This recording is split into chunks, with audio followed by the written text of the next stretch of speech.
पीले दांत वाली बहू। रंजना कभी ब्रश नहीं करती थी। उसे कितनी बार उसके माँ बाप ने डांटा, लेकिन उसका कोई असर उस पर होता ही नहीं था, जिस कारण से उसके दांत पीले पीले हो जाते हैं। शादी के बाद। अरे बहू, वैसे तो तुझ में कोई कमी नहीं है, पर तेरे दांत इतने पीले कैसे हैं बेटा? कैसे मतलब? कोई सर्जरी थोड़ी ना कराइए। वो तो क्या नाम, मैं ब्रश नहीं करती थी तो पीले हो गए। अब क्या करूं? आप कहे तो लाल करवा लूं या फिर काले? यार ये क्या है, क्यों माँ से लड़ रही हो? लड़ रही हूँ? अरे मैं लड़ रही हूँ या ये बोल रही है कि दांत पीले हैं, पीले। अरे तपस्या थोड़ी ना की है इन्हें पीले करने के लिए। बकायदा ब्रश नहीं किया है 20 साल तक, तब जाकर। छी, कैसी बात कर रही हो? ये उस वक्त तो पीले नहीं थे जब हम लोग तुम्हें देखने आए थे। अरे तब साफ करवा लिया होगा डेंटिस्ट के पास जाकर। अब देखो कैसे पीले पीले लग रहे हैं। रंजना सास की तरफ गुस्से से देखती है।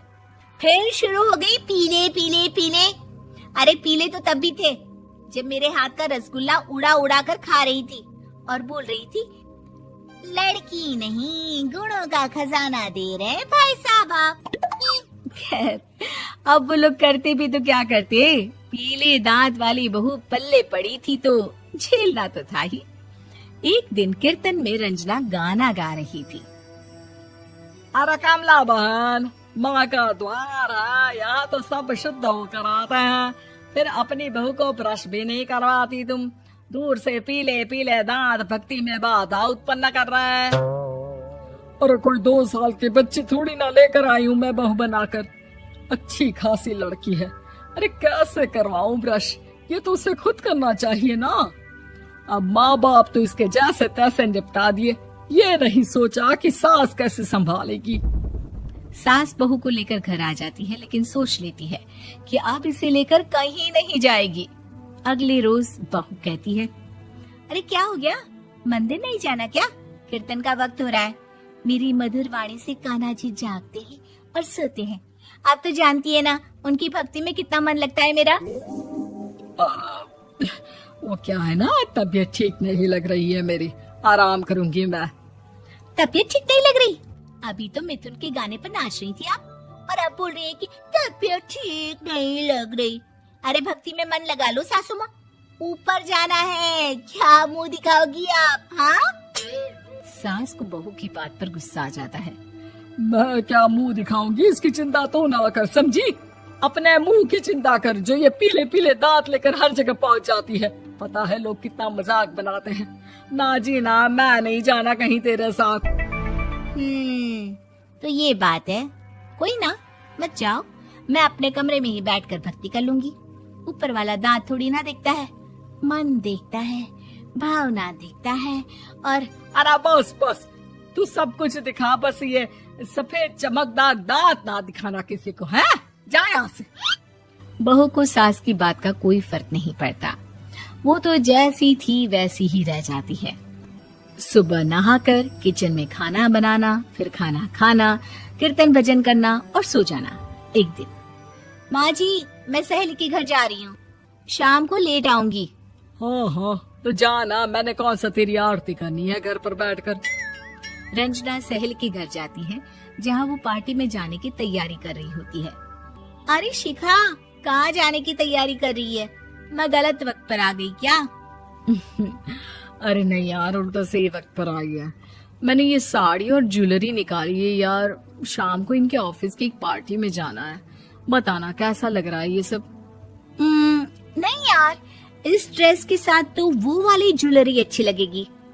हाँ हाँ सही बोल रही है, मैंने ध्यान ही नहीं दिया। वैसे तो हमेशा से मस्त फैशन सेंस रखती है। तो बड़ा जाती होगी ना पति के साथ पार्टी में। रंजना कुछ नहीं बोलती, बस सोचती है कि यार काश ये बात सही हो जाती, पर मैं क्यों नहीं जाती पार्टी में? क्या इन लोगों की कोई पार्टी होती नहीं होगी? रंजना घर आती है और रात में पति से सवाल करती है, एक बात बताइए, आप मुझे किसी पार्टी में क्यों नहीं ले जाते? क्या आपकी यहाँ ऑफिस में पार्टी नहीं होती? पति बेचारा क्या कहता कि दांत पीले हैं तुम्हारे इसलिए। अरे कोई पार्टी होती नहीं हम लोगों के ऑफिस में, तो कहाँ से लेकर जाऊं? और मार्केट, मॉल, कहीं वीकेंड घूमना, कहीं तो। अरे यार सारे हफ्ते में एक छुट्टी मिलती है, तो सोचता हूँ कि आराम ही कर लूं। क्यों? रंजना मन मार के रह जाती है। पहले कभी सास के साथ मंदिर जाया करती थी, लेकिन वो भी सास ने ले जाना बंद कर दिया।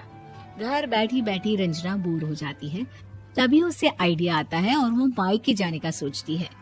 सासू माँ, 2 दिनों के लिए मम्मी के घर जा रही हूँ। अच्छा ठीक है, आराम से जा। और हाँ, माँ से कुछ अच्छी आदत सीख कर आना कि कैसे शरीर के हर भाग की तरह दांतों की सफाई भी जरूरी होती है, समझी? शुरू हो गई ना आप।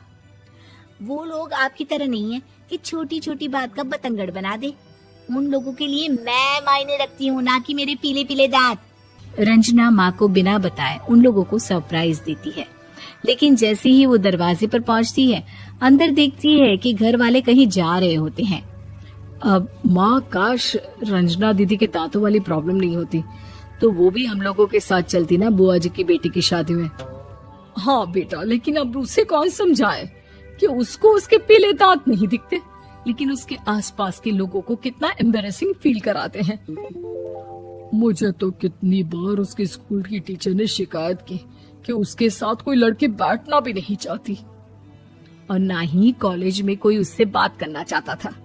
लेकिन पता नहीं क्यों उसे ये बात समझ में ही नहीं आती। कोई कमी नहीं है उस लड़की में, बस यही कि दांत पीले हैं। वो तो भला हो जीजा जी और उनकी माँ का, जो दीदी को जैसी है वैसे ही रखा हुआ है। रंजना को अपने घर वालों की बात सुनकर बहुत दुख होता है। वो सोचती है कि वो क्या करे, लेकिन फिर वो सीधा डेंटिस्ट के पास जाती है, अपने दांत चमकाती है और कसम खाती है कि वो रोज ब्रश करेगी। अरे क्या हो गया? तुम तो 2 दिनों के लिए गई थी ना, पर कोई ना, अच्छा है, चलो आ गई तो। रंजना सास के सामने आकर खड़ी हो जाती है और पूरी स्माइल करती है, उसके चमकदार दांतों को दिखाती हुई। हैं? चले मंदिर।